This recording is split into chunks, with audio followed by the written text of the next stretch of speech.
வேணாம் மாப்பிள்ள, அவங்க போய் எதுக்குடா டிஸ்டர்ப் பண்ணிக்கிட்டு. சின்ன கவுண்டரே. ஃப்ரெண்ட்ஸ், கவிதா டீச்சர், கூலு, மாமா, எங்க பார்த்தாலும் திருவிழா தான். ஈரபாண்டி பூமி இது, ஈரமணசாமி இது, ஆடு வெட்டி கோழி வெட்டி கும்பிடுங்கடா.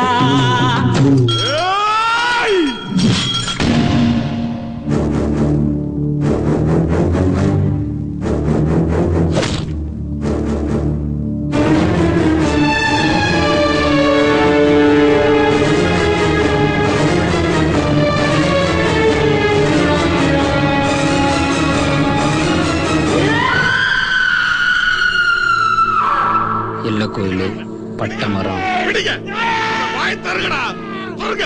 அப்படி அங்க என்னதான் இருக்கு? யார் யார் அடிக்கிறதுன்னு இல்ல, கணக்கு சொல்லி சொன்னாங்க. எதா இருந்தாலும் தொடாம பேசு. காவக்கார முனியாண்டி, கோபக்கார முனியாண்டி, பாசக்கார பேசக்கார ரோசக்கார முனியாண்டி. இந்த கிழவி என்ன ஆளுங்கன்னு தெரியுமா உனக்கு? கதை இருக்கு கதை இருக்கு, கதைக்கு ஒரு விதை இருக்கு, வேப்பிலையில் அடிச்சுமா மணிக்குள்ளா இருக்கதில்ல. போடா போ.